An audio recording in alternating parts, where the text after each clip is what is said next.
Welcome back to another edition of Elevate Your Grind, brought to you by the Cannabis Lab. I am your host, Todd Rosales. Thanks for joining us, everybody.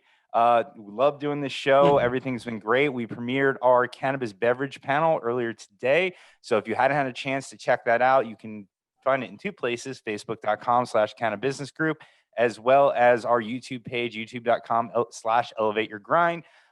Personally, I'm a huge fan of the cannabis beverage panel, mainly because I moderated it. So of course, anything with me on it, you know, is going to be a quality show. But beyond that, we also had our Future of Hemp panel today as well. I unfortunately didn't get a chance to sit in on that, but I'm definitely going to watch it later today. Again, facebook.com/cannabis group if you want to check that one out. Coming up next week, we have one of our new dispensaries down here in the state of Florida, the Flowery. They're going to be joining us next week. Tell us what it's like to be essentially a family-run business amongst a sea of behemoths. So it'll be interesting to get their take on the Florida market. After that, and we might go a little bit into this with our guest today, we're going to attempt our first cooking show. So that should be really interesting, folks. It might be our first and last. It might be the first of many. I'm probably going to pick our guest's brain today on how he's pulling them off because he's doing them as well. But so getting into it, my guest today, I like to be honest with everybody here. Until recently, I was unfamiliar with today's guest, but as soon as I became familiar with him, I became enamored with his story.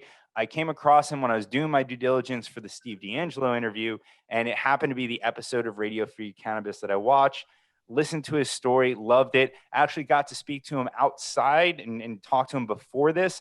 Really loved what he's done for the industry, the things that he's done. I think he's an inspiring story from an entrepreneurial standpoint, and I'm extremely excited to talk to him today. So you might know him from many different positions in the cannabis space. I actually saw that the position he currently has is his 13th leadership role within a company. So please welcome the current CEO, or your current position to be CEO and member of the board of 1933 Industries, Paul Rosen. Thank you. Thank you for joining me, Paul. Todd, what a pleasure. Hello to everyone out there on Facebook. Really excited to talk to Todd. And yeah, let's get to it. Yeah, man. Well, you know, here's the thing is if you had a resume any longer, the entire episode would have been your introduction in this industry. So you were definitely one of the first crop of cannabis entrepreneurs. You started when? Back in 2012 in Canada, correct? Yeah, I sometimes say I'm part of that freshman class of founders, CEOs that did come out of Canada.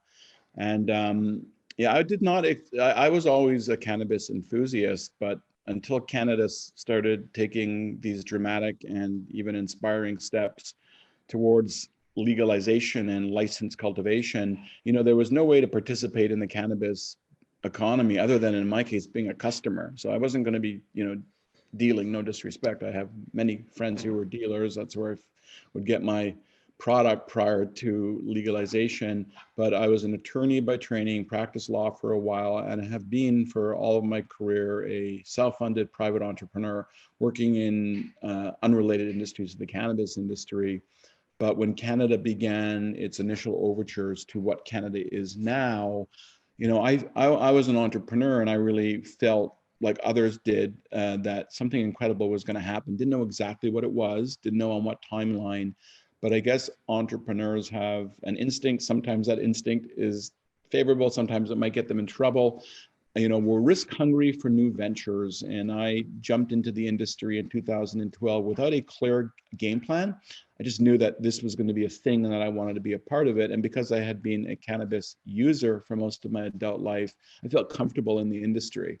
And that led to the formation of a company now known as the CRON Group, probably well known to anyone that pays attention to the industry. And those were great days. Those were the early, you know, we felt like we were pioneers, if you will, engaging in a land rush of sorts. In this case, the land was licensing, and it was an extraordinary time. And the industry is still extraordinary, but there was something almost innocent, if you can imagine, about the industry back then. And it was all about dreams, big dreamers dreaming as big as they possibly could. And then lo and behold, a lot of those dreams actually came to fruition. So the story of sort of, whether you want to call this 2.0 or 3.0, I've been very much tied to the hip. I would say that I started in the cannabis industry as a classic side hustle. I was running a company for 15 years in sort of fabrication project management. It's still being run today. But once I got a taste of the cannabis industry, it was almost impossible to resist the siren song of the lure. And I turned what was started as a side hustle into my new full-time career and job, and, you know, restaffed, filled in for the company that I had started. And I have not stopped. I've been a perpetual and persistent and frequent participant in the entrepreneurial side of this industry. I love it so much. I love what we're doing, and I have done a lot, and I hope I'll be able to do a lot more from where I stand today. Well, there's so much I want to dig into. And I mean, that was just the start of your story. But, you know, it's interesting to me because I think we look at this industry and there's a lot of, we'll call OGs in the industry that want to hold on to this industry, and they're black market guys or black market gals, and they're people in this space. And listen, we want everybody who's been affected by this plant to be involved. Obviously, there's a social equity, but I also think there's a second crop of entrepreneurs and people focusing on this industry that were advocates of the plant. They were enthusiasts of the plant, but they were in the closet, for lack of a better term, because lawyers, doctors, professional people who can easily lose their license or lose their business if there was a public association with the plant to them, right? There are some famous cases of people coming out, especially in sports, like our friend Ricky Williams. But, you know, now we have these people like yourself who in 2012 saw an opportunity. You know, there's always that joke of the entrepreneur retiring to the farm and tending to his crops. But in reality, you were not retiring to your farm, but you actually got to pursue your passion. And I think there needs to be some recognition, like with the OGs, we love you. And you, without you guys, there would be no industry. We wouldn't have something that we're going to fight for and everything else. But there also think there needs to be recognition for those of us who were scared to do that. And we give you credit for doing that. But we came out when we were allowed to come out. And now someone like you that is just taking that passion, the same passion that a lot of the other people have, and putting it to the industry, I think that that is another group of people that is what drives this industry. I know I'm kind of going a long roundabout way to explain that. I'm just trying to I want to understand the people that came before us. We're not disrespecting you, but there are a lot of us that love this plant. We just couldn't talk about it. And I think there's a cool crop of people like our last guest, Dan Berman, who are that way, that are now bringing a new passion and pairing your traditional business knowledge with these cannabis people. And that's truly what is going to be at the heart of this industry, is passion from both sides, people that have been advocates and fans of the industry. Do you see a lot of that in where you participate, that you have just people that are just extremely passionate, and they finally have a place where they can apply that, and they're seeing success that they wouldn't see anywhere else? Yeah, so there's so many great things you said there. This is really personal for me. I'm trying to write a memoir, and this is a big part of it, is life in the closet. So I was exactly that person that you just described. I was an attorney. So not theoretically, I was actually in violation of my code of professional conduct. We have like a sworn duty with a body that is providing oversight and discipline should we stray. And, you know, what's the first thing in our sworn duty, our conduct code, is don't break the law, you know? So the least we can expect of lawyers is don't break the law. And so when I went to the Supreme Court of Canada when I was 30 years old, which I did, I believe I'm the youngest Canadian ever to actually make it all the way to our highest court. Very an honor and a privilege. Wow. You know, the night before, I smoked a joint on the steps of the court. Now, I mentioned this on Steve's podcast. I admit I sort of understood the optics, that it felt kind of badass, but the truth is I did that because I knew that if I imbibed the night before, I was usually, for reasons that I didn't yet understand, the science wasn't there yet, ferociously focused and articulate the following day. I knew this from trial and error. And so I did that as part of my pregame, but it was such a secret. So like I was always, if you will, hiding in the closet. And I'll tell you, that's why we have the stereotype of the stoner or the pothead, whatever it is. The reason we had these stereotypes, which are being shattered now, is that the only individuals that were brave enough to say, this is what I do, were like the activists, some musicians. You know, you mentioned Ricky Williams, but he's a way outlier.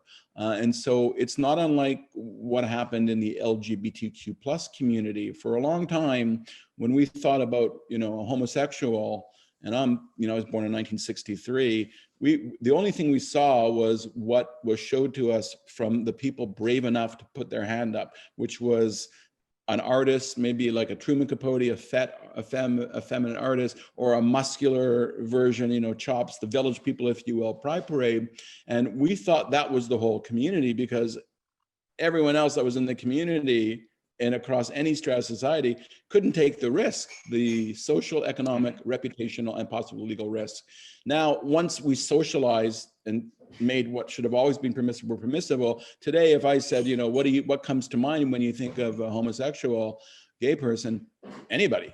I don't have, I literally have no archetype that is like, oh, it's the, you know, it's that type or that type. It's any type, literally any type, anywhere.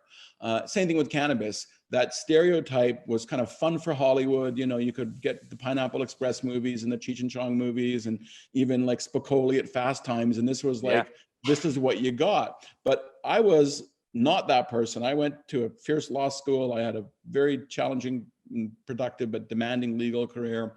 And throughout all this, I was a regular consumer of cannabis, but I couldn't tell anybody. So we do stand on the shoulders of those early activists. The debt of gratitude is impossible to even calculate. There would be no industry without their contribution. But I'm glad that I was able to enter, you know, at an early enough time that I could still make a mark. And even then, Todd, I had to be careful, because in my other business, I didn't like put it on LinkedIn on day one. Hey, this is what I'm up to right now. I kept it as quiet for as long as I could, because I was worried about blowback.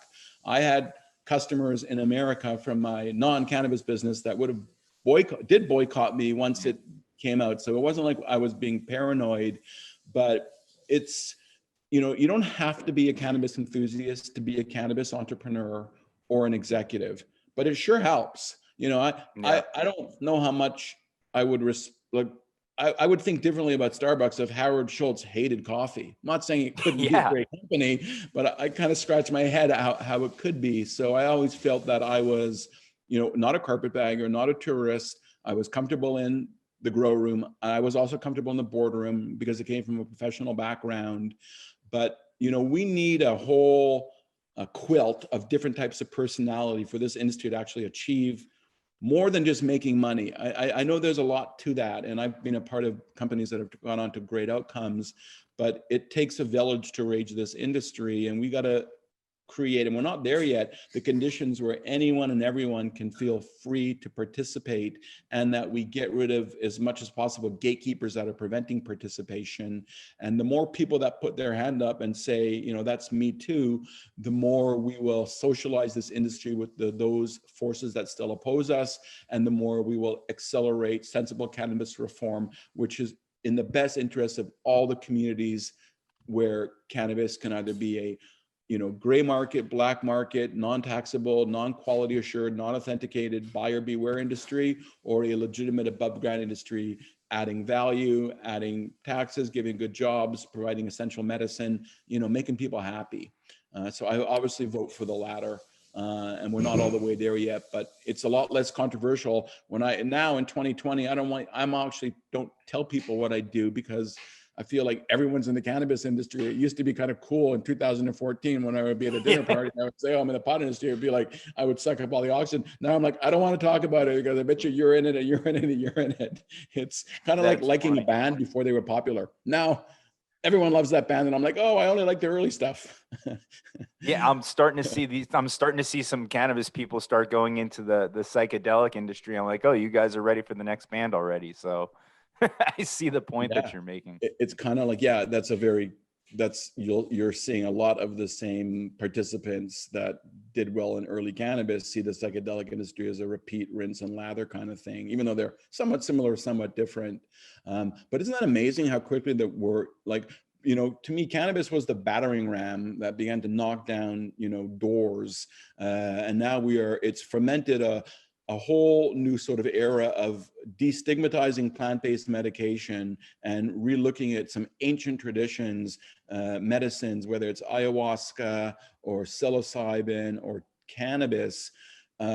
I'm so happy, and I'm sort of surprised in a way that it's happened so quickly. This is how I guess exponential reform takes place. You don't always see the the building blocks, and then all of a sudden very quickly it happens, and then you got to realize actually it wasn't very quickly. It's like an exponential curve that seems flat for a long time and then it shoots up. Seems like it happened quickly. In fact, just to go back to LGBTQ+, it took a long time and then it happened very fast.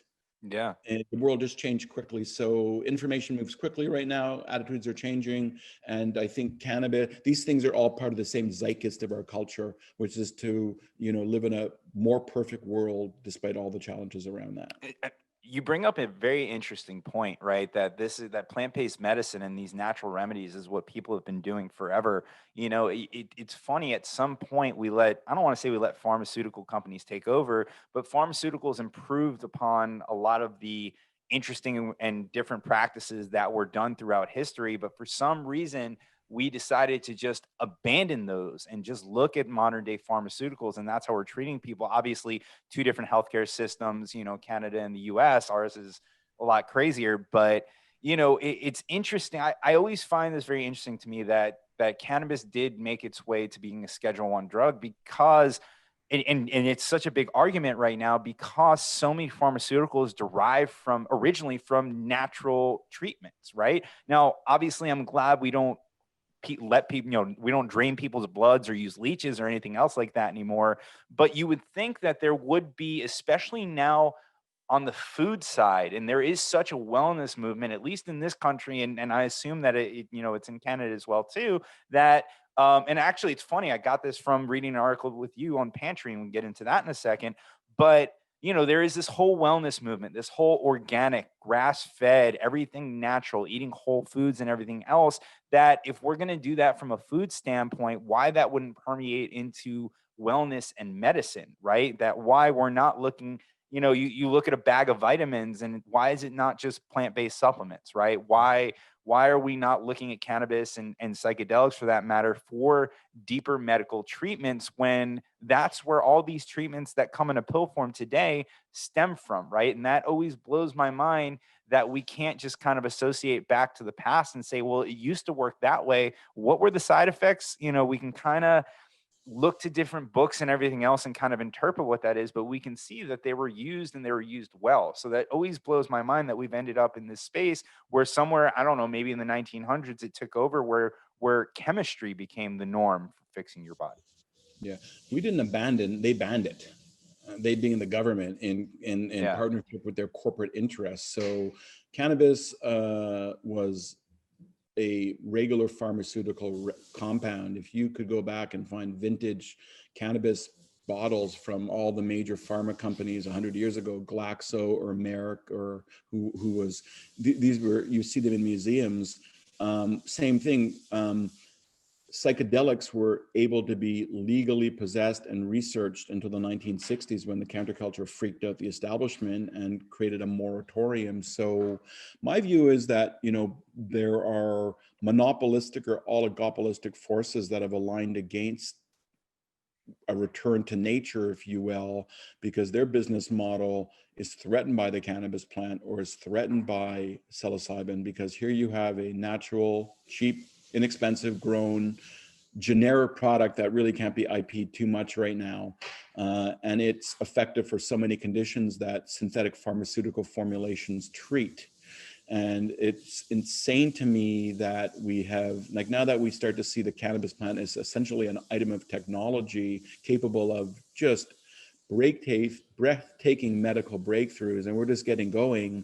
And now that we see that, psilocybin and some other psychedelic compounds might be the literally best available treatment for PTSD or severe depression ever, and they're not expensive therapies, quite frankly, at all, that threatens big pharma. And big pharma, basically governments have been, not to sound like Noam Chomsky here, but big governments have essentially been taken over by corporations because you know how much it costs to run for president? It costs over $1 billion. That's what both of the candidates have spent. That money is coming from corporate interests. That is not just good luck. That's a quid pro quo. If you get elected, here's what we expect you to do. And so there was so much lobbying from constituents that were threatened by cannabis, not just big pharma, big alcohol, big tobacco, even, believe it or not, police unions and private prisons spent a huge amount of money because this was their customer. You know, there were more people in jail for cannabis possession than any other offense under the CSA. So there was no abandonment. There was a prohibition, and that resulted in, to me, incalculable harm to society, because all the people, all the children that have Dravet syndrome now can, what could they take before Epidiolex? Or all of the other patients that have found pain relief, anxiety relief, insomnia relief, relief from other types of spasticity, et cetera, they literally had to break the law in order to simply look after themselves. In fact, the reason why Canada has a medical cannabis program was originally not an act of our legislature. Our courts gave constitutional recognition that a Canadian had the right to access medical cannabis if their physician supported, because our constitution guaranteed the right to life, liberty, and security of the person. So this wasn't like in the 1991, when we began medical cannabis in Canada, it wasn't because some forward-thinking legislature said, this is going to be the next big thing. It's because the courts ordered the government to provide some accommodation, because it was a basic human right, if you will. And it was, you know, decades later, we turned it into a commercial program.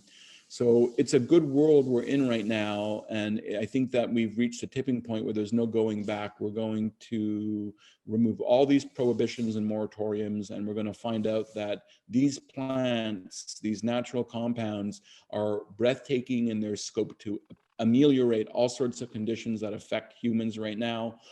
You know, thank goodness we got there, and it's a shame it took so long. Those activists you mentioned, they were the brave souls that risked economic penalty and even loss of liberty. Like Steve D'Angelo, if you ask him, I asked him, where's the craziest place you ever smoked a joint? He said it was on a prison farm.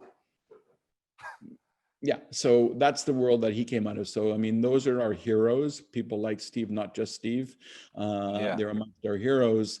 But we're in a position now where we can really affect change, not just make money. Making money is cool, I'm not against it, but you know, we have ideals in this industry, and I think it's really important that we not lose our ideals, because this could be an industry that just looks like any other big industry in no time at all. Some would say it's already happened, you can't stop it from happening, but I don't think that's the case. I think that the cement is still kind of wet, and there's still a chance. And my view is more inclusion creates better industry, prevents corporate interests taking over. You know, one thing about the cannabis industry is it's freaking expensive. So, you know, it's not cheap to run a lot of these companies. And there's this balance between knowing we need capital, but not wanting to turn this into like just another, if you will, you know, private equity play for someone to make a lot of money on. So that's an interesting point that you bring up there, as far as needing capital in this industry, right? And I think it's interesting how a lot of, and you know, you probably know a lot of these people, so I don't mean to talk badly about them, but a lot of the initial cannabis companies, at least in this state or in this country, thought market share was the way to grow, right? And they were kind of following, in my opinion, and I could be wrong because I am by no means a financial analyst, but you know, they kind of followed the model of big tech, where it was get as big as you can, get the market share, and then work back towards profitability. Profitability just wasn't there. I was listening to one of the interviews you did recently, I forget what it was, but you were talking actually about your position with 1933 and saying that you guys are going to do everything you can in Nevada, that you were going to squeeze Nevada dry before you look at moving on to other markets, right? And you even said, I don't know if it was a direct quote, but anything not working towards profitability was just not, was crazy, right? That at least if anything happened, if you were profitable, you have a leg to stand on. To me, that's not the crazy way to do business, is to focus on what you do it well, and get to a point where you can reinvest in your company and grow it that way. And I think that the companies that are doing what you're doing at 1933 are going to be the big brands of tomorrow, right? They grew, but they grew slower. I don't even remember where I was going with this, but I really love that strategy that you're taking. We were like in an arms race there for a while, and it required the sort of entourage of effect of a number of constituents, including the Canadian banks, to play along. But you know, I felt, even though when I was participating in it, that it was sort of unsustainable. And there was a period of time where venture capital was flowing to these long tail companies, not just in cannabis, a lot in tech as well. Like WeWork would be an example, Uber would be an example. companies that it was hard to say where is their path towards profitability, and that was almost like asking the wrong question. What was important was growth, growth, growth, and growth over earnings was what was being valued. And I will say that that thesis from that venture thesis has largely been unwound, not just in cannabis, but we're getting into we need to get back to business fundamentals. So we've seen some spectacular misallocation of capital in the cannabis industry, billions and billions of dollars. I don't want to name names, although I could name. I could just look in Canada where I came out of. I could look at, say, well, really all of our big companies. I mean, they did some dumb spends. I'm not going to candy coat it, stuff that didn't kill them but damaged them. If you look at Aurora Cannabis as just one of many examples, but in some sense a bit of a poster child, they were just trying to be in too many places at the same time. And this was this kind of grand unified theory of cannabis towards global domination that kind of infected Canada for a while, which is we're going to take over the global cannabis industry. And we can, like, for example, no problem acquiring 14 companies in one calendar year. I would point out Google in that same time. Google, I think, acquired 4, and that's Google. Pretty damn good foundation. Or Amazon acquired less. So, I think that we were creating perverse incentives for some of the entrepreneurs. And listen, I'm a gunslinging entrepreneur myself. If you give me enough money, I guess you expect me to spend it. So I'm going to go buy stuff with it. But it was just, we kind of lost our head a little bit. And there are some world-class companies that came out of that. So I'm not trying to tar everyone with the same brush. But I do think if I go back to 1933, because I became CEO just in June, and I have a lot of respect for the prior management teams, but I will say they were also playing, what could be a brilliant long game, a stratagem that might in 6 or 5 or 4 years look like, wow, how did you know to put those pieces together? My concern was, in order to play the long game, you got to be alive a long time. And in order to be alive a long time, you got to look after the here and now, right now. And so as long as capital was just flowing out of a fountain like it was water, we created incentives not to be good stewards of that capital. Capital tightening up, while it's a pain and it's hurting a lot of companies, it's a sign of this industry maturing and starting to make intelligent decisions about where that capital flows. There was a time where anyone could raise money if the word cannabis was in their deck. Concern from management teams was non-existent. People would just get in, get your cheap stock, trade it, move on to the next. And there was a period of time where you couldn't miss, but eventually, like gravity, economic principles are immutable and they assert themselves. And I would argue that any company that's never going to make money ever, that has no goodwill, is worth zero. I would argue the only way to value a company is the present value of its lifetime earnings. If there are no lifetime earnings, and there's not some crazy IP like, okay, I don't have earnings, but I have the Google algorithm, surely I could sell that for more than $10 or $20. But most cannabis companies, in my opinion, don't really have that type of IP. In fact, I would say none of them do, in my humble opinion. Not that IP is non-existent, but not enough to justify valuations over earnings. And so, now the message is clear. If I look at one of the companies on the screen behind you, I see Trulieve. That's a good example of a company that just locked down Florida, has such a huge infrastructure in Florida, and waited until they had that before they started investing in Pennsylvania or other states that they're moving into. And I can look at other companies that I was involved with that tried to be in too many places at once. And in some cases, they made it. But you've also seen companies that have challenged with that thesis. Harvest would be one where they've had to divest of assets. Ianthus, unfortunately, I was on the board and I'm a big fan of the company, but they just had their debt holders take over the company essentially. And it might have been better for them to try to bring more focus to some core markets rather than deploying what at the time seemed like unlimited capital, but turned out not to be unlimited capital into multiple markets. So you gotta, entrepreneurs tough. You can't ever get the idea of where's the growth going to come from out of your head. But at the same time, you got to be very disciplined about what your balance sheet looks like and what to do with it. And today, at say 1933, I don't feel it's prudent to say, I'm going to spend $1 million on something that in 3 years is going to look great. No, today I got to spend, if I'm going to spend $1 million, I'm going to spend on something that's going to look great in 3 months or 4 months. That's cool. And then from that foundation, like we're early in this industry, 1933, if it does what I believe and intend to do with it in Nevada, along with many other talented people, then it will have all sorts of opportunities to consider what's our next move. But if we don't take good care of that core asset, likely we'll never get to those next opportunities.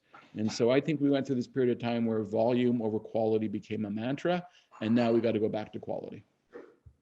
I can't agree with you more. And I love, it's funny. I would talk to these smaller organizations that were regionalized, that were just staying in Colorado or just staying in Nevada and California, and everything I talk to them, I'm like, that makes sense. What these other guys are doing, it just doesn't make sense in this particular industry. So it's really interesting to hear your take on it.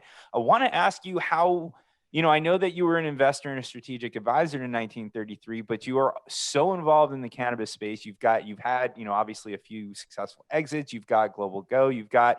I feel like you kind of had your pick of where you wanted to go. What attracted you to 1933 in the Nevada market to essentially go from that advisor role to rolling your sleeves up and getting your hands dirty? Self-interest. That is to say that I had a meaningful amount of capital in the company, and while I hold management previously in high regard, I took this position on. I wasn't looking for a job per se. I really felt that I had the ability to improve the future fortunes of this company, and I'm certainly not there for my salary. I don't, I'm fortunate. I don't need it. Yeah. So as a meaningful shareholder, I felt that I had the ability to bring some important sort of experience and even discipline to help make sure this company is there for the long haul, build on top of what previous management had done. But there was, when offered the opportunity and given my stake in the industry, my stake in the company, I didn't, I'm okay to make a passive investment and watch management do. In this case, I was motivated to not be a passive investor. I wasn't looking for the job, as I said, but when the board approached me, I gave it serious consideration. I had a condition that a key executive needed to be on the ground that I had identified that I thought would be a very good fit to do the hard day-to-day, that I could do the capital strategy. I had a very clear idea of this is what we need to do. I saw it very clearly, like the way you might look at a chessboard if you were a good chess player. And sometimes when you're not emotional, you can see what to do a little easier than when you're in the trees rather than in the forest. And I felt that I had the gravitas, the experience to affect change. So had I not had a meaningful investment, I would not have got involved. It's just that simple. But to shareholders, that's a good signal, because I'm there because my only outcome is if the company improves its share performance, which should be a consequence of improving its overall performance. So I could not be more aligned with the shareholders of 1933 than I am now, because I'm not there for any other reason, and I won't benefit from being there. I mean, enjoy it. Don't get me wrong. I love the people I'm working with, and it's fun in a way, to be honest. I just love business so much. It's fun. And if this is a bit of a turnaround, I enjoy that. I think I have the skills to pull it off.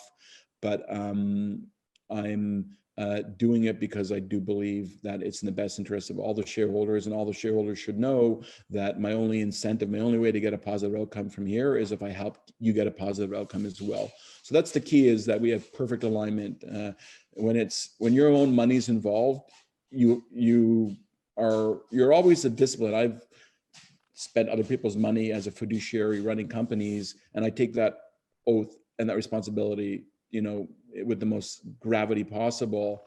But when you add that to having your own capital in, then it really fundamentally aligns you. In corporate theory, it's called agency cost. Does management have skin in the game? The less management has skin in the game, the more likely the possibility of management's interest diverging with the shareholders' interest exists. It's a classic economic theory. The more management has skin in the game, the less agency costs, the less asymmetrical outcomes can happen, where, hey, it was good for me, like you've seen in big corporate America, bad behavior rewarded. Roger Ailes got like a $30 million severance package for apparently being a monster in the workplace. And so that's where you have a misalignment between executives and shareholders. And where you have an alignment is where the executive rises or falls along the fortunes of the shareholders. Well, I'm really excited to watch what you're going to do with 1933. Like I said, I know you just recently became CEO, and I think it's interesting that, you have a market that's 10% the size of Canada, but it's realistically concentrated in 3 locations in the state of Nevada with a heavy concentration in Vegas. And, this is just my look at what you're doing, but you have a very unique portfolio of brands, and where better to show those off then let's be honest, in Las Vegas, where people are going to come. There, you have a lot of high-end brands, Pantry being one of them, like we were talking about before this, with and that's where we going back to that holistic and wellness thing. Where I was reading with you personally, you wouldn't eat a gummy bear or something that an edible is made out of unless it was infused with THC. So if that's the only reason that you were going to eat it, then why wouldn't you not make better edibles, right? And I took a quick look at what Pantry is doing, but you have ganaches, which the only time you really hear that term is when you're watching the Food Network. I say that as a joke, but then on top of that, you even have keto-friendly chocolate. So you are really bringing edibles to the next level, and that was just based on a personal need.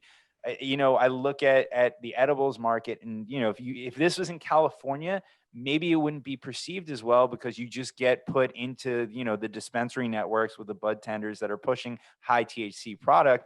Whereas, your product in this vein is well more than just the THC. I saw you talking about, you want to get to the foodies in cannabis, and I think that's absolutely incredible.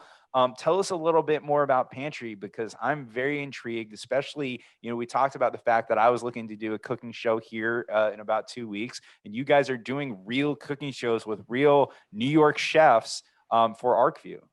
Yeah, we just did one today. We actually debuted our pilot inaugural episode. It was, I must say, I thought it was fantastic, not because of me, because of the chefs. These are real 2 world-class chefs that are working in some of the best kitchens in the world, and they're educating interested hobby chefs or enthusiasts how to properly titrate cannabis into what is otherwise like a Michelin quality meal. And I really love the edible category in cannabis. Ultimately, I'll just use myself as a consumer. I grew up when there was no edibles, there was no vapes, there was no shatters and what have you. You just smoke joints. Still a pretty damn good way to consume cannabis. But as I got older, I could circumnavigate end to end all the joints I've smoked in my life. You could circumnavigate the globe a few times. Truly, I've checked the math. That's not even a hyperbole. But truthfully, I'm in my mid-50s and I'm super committed towards wellness. And started finding that smoking was not, I didn't want to smoke as much or really, frankly, at all anymore. And I'll say, my lungs have done yeoman's service, but I want to put them in the Hall of Fame and retire them. So I started looking at edibles because I didn't want to quit cannabis, because I love cannabis. Found it to be a performance-enhancing plant, a PEP, performance-enhancing plant. And at first, my comment was the only time I would eat this product is if it had THC. And it wasn't that it was a gummy bear per se. It's just that until recently, the edible category was a candy category, and not even good candy, if you will, what I will call kind of low shelf Halloween candy. And then I would see, well, when I go to a grocery store and I'm buying snack food, what am I buying? I'm not buying high sugar, high trans fat candies. I used to, but no, even if I'm going to snack, I'm going to try to read the ingredients carefully. And, I do think sugar tastes good, but I try to avoid it more often than not. And I try to avoid trans fats. And so I started thinking, well, you shouldn't have to choose one or the other. And then I would create what I thought was a simple standard is, would you eat it without the THC? And if you wouldn't, then I would just say, there's a better product ready to be made. So Pantry was born of that idea that chefs should design food, that we should expand the category from candy to food. Even if we do have products that are confectionery, they're brought, what I want people to do is don't measure the product's quality by how much THC is in it. Read all the ingredients the way you do other labels. And THC is part of it, but it shouldn't be the whole story. The truth is that we have trained the cannabis consumer to conflate quality with THC ratio across all of our factors. What is the flower that sells the most? It's the 30% THC flower. When I go into a dispensary, you see people do it all the time. How much does it cost? How much THC does it have in it? And that's the wrong, maybe for flower, that is a measuring stick. Although I actually don't think it's the only one, but I think generally it's not the correct measuring stick. And I would say that it would be like telling people that premium alcohol is the product that has the most alcohol in the bottle, which is not the case at all. That stuff, that alcohol is low shelf product. If you just want to get, that's how you get your jam lines, want to drink as much alcohol as possible. You don't need to have botanicals and all these other artisanal ingredients. What elevates a product is not the amount of alcohol, but what else goes in the bottle to create, if you're a drinker, a refined experience, all the way up to $5,000 bottles of wine, like a bottle, Bordeaux with the right year that might literally be worth tens of thousands of dollars. It's not because it has more alcohol in it. It's nothing to do with the alcohol. So to me, that's obviously where the cannabis industry is going to land eventually, especially for our new consumers. I get old people like myself that we want, that's what we associate. But for new users, they don't want to lose their head. So we believe in microdosing, and we believe in the other ingredients that would augment or pair well with THC, whether it's adaptogens, or whether it's non-psychedelic mushroom compounds. These are all things that I think are going to find their way into cannabis edibles, and Pantry is playing a meaningful role in sort of leading that revolution. Food first, not candy. THC part of the story, not the whole story. So like, for example, I don't even like the word gummy bear, but we have a pâte de fruits, and we don't use gelatin. This purposely don't use gelatin, which is one of the few of only, if you will, jellies or gummies on the market that doesn't use gelatin. I don't want to eat gelatin. No disrespect to gelatin. I just don't want to eat it. So I think our product tastes better, lasts longer, is delicious, and is more agreeable if you're watching what you eat. Not on a calorie count, just on what are the provenance of the ingredients and how will I feel after. Also, I'll say, I like microdosing because I may want to have 2 or 3 or 4. And if you 10 milligrams a bite, I can't take 40 milligrams. Well, I can, but I choose not to. So I always think it's like Pringles. Like, you wouldn't just want to have one potato chip if it's delicious. It'll be like, Pringles, snap open a can, have one, wait an hour and a half, then you can have a second chip. That would not fly. Well, it's funny. I agree with you. So when I have a lot of conversations with I'll call them legacy cannabis users, right? People who enjoy smoking, and no matter what form that is, I always say when you're looking at the cannabis space, you have to consider the general public, right? And, both of our countries have worked very hard to take smoke out of public places. Now, granted, it was cigarette smoke, but I guarantee they're in no rush to put smoke, now cannabis smoke, right back into the places where they fought to get the cigarette smoke out of. So I always look at what is the future of cannabis consumption, or at the very least, what's the future of public cannabis consumption? Listen, there's always going to be people who smoke joints. I'm one of them. I'm going to continue to do that, maybe not out in public, but cannabis beverages is really what intrigues me. I'm fascinated. You heard me talk about in the intro that we did the panel. Someone I talk to often is Jake Bullock from Cann. I think what they've done out in California with their microdose social tonic is genius, because to your point, the beautiful thing about the microdose is you can be out, and this isn't a Cann commercial for those of you watching. This is one of the examples I'm using. When you're out, you can have 2, 3, 4 drinks like you would if you were drinking beer or drinking cocktails, and get the effects of one joint. So I'm interested, what you're doing with Pantry, I think, is another way that we're going to bring in the general public to be cannabis consumers, because it is a better, more public way, more social way to consume things. And I think that's going to be one avenue, but there's still going to be the parties. There's still going to be the standing around hanging out. And I think that's where the beverages come in. Are you keen on cannabis beverages? Is that something that excites you? Yeah, very much so. Again, I'm looking for form factors that I think are either mimicking rituals. Like, I don't drink alcohol. I used to, but I just retired that as a wellness decision. But I feel left out when I go out for dinner with friends or go to a bar. I feel like too isolated. Everyone's having these fancy drinks and fancy glasses. And what I've realized is it's not the alcohol. What do I do with my hands now? It's the ritual. And having like a glass of ice water just ain't getting it done. So I would have like a seedlip now, for example, which is a non-alcoholic adult beverage, but it doesn't really it has adaptogens in it, but I would much rather have a low dose delicious beverage. So I like Can's great, Lagunitas, the High Five great. Those products appeal to me because they're designed with the same sensibility of, say, a pantry product. When I see a beverage that's no sugar, no carb, no calorie, tastes pretty good, has THC in it, that I could have a couple over the course of a night and feel great the next day, it's just a better product than anything that is, for me, it's a better product than an alcoholic product. Better for my body. You never have a hangover. So I think food and beverage is going to be the fastest growing segment of the industry, especially for recruiting new patients or consumers. And I think that I'm a big believer of both food and beverage for many of the same reasons.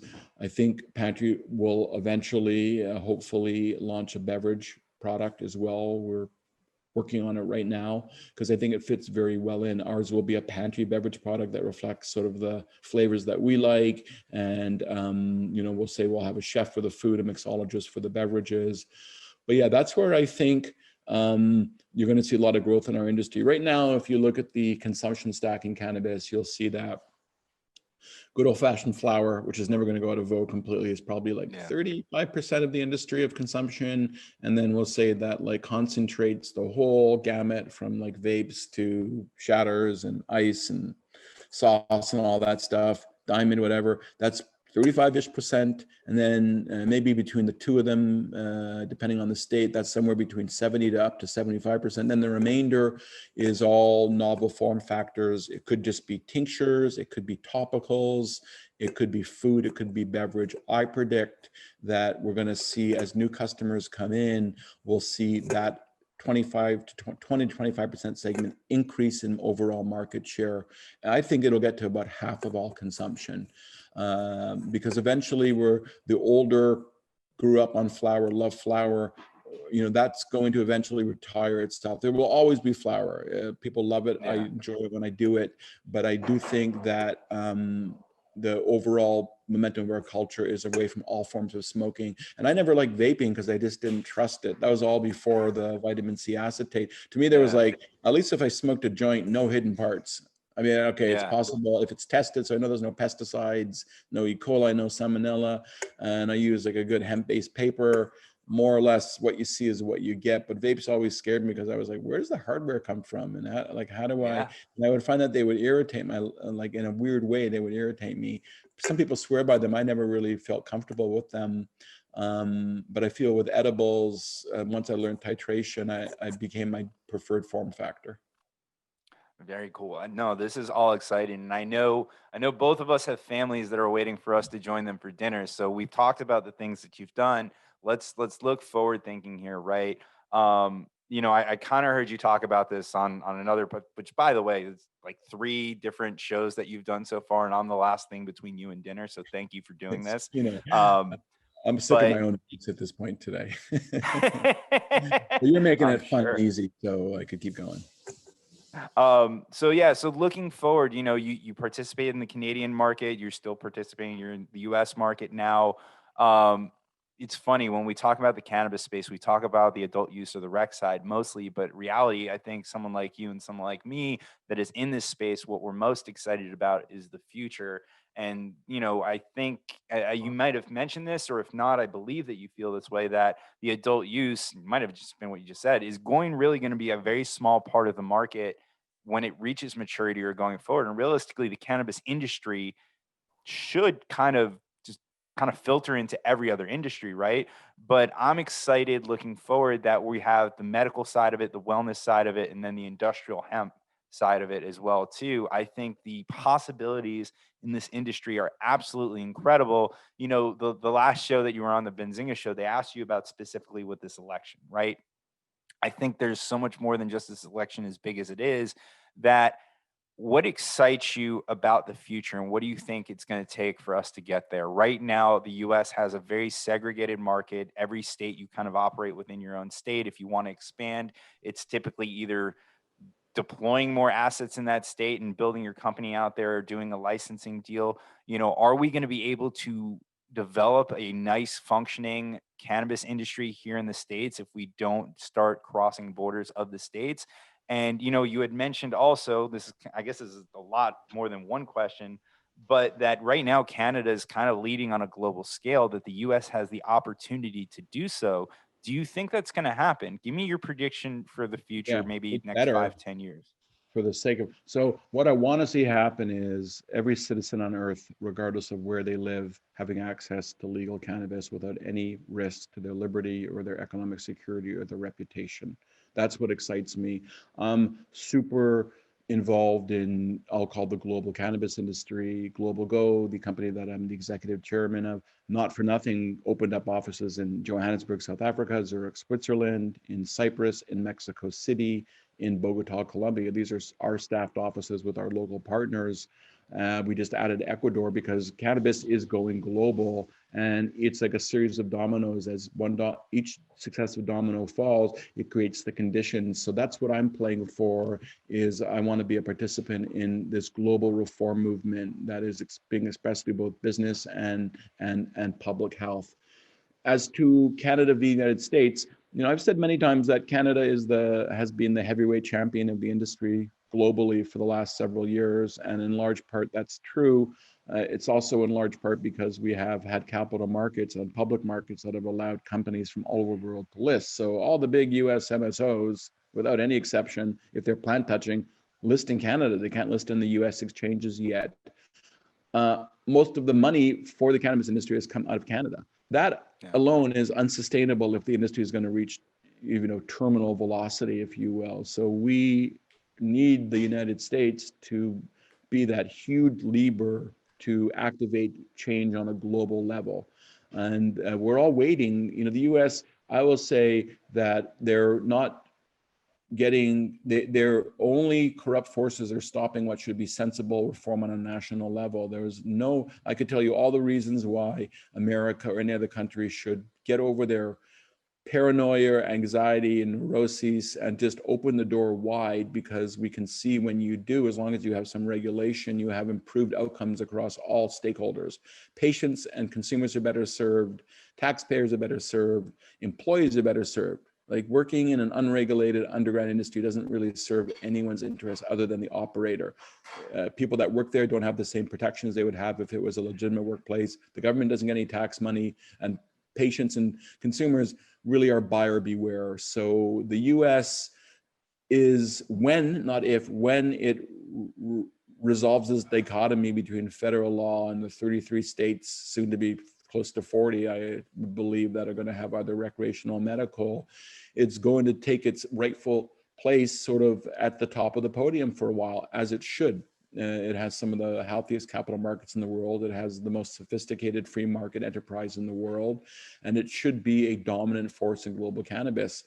Other countries are taking advantage of the vacuum that is available to them because the United States has not yet found sort of a reconciliation, and they'll get there inevitably sooner rather than later.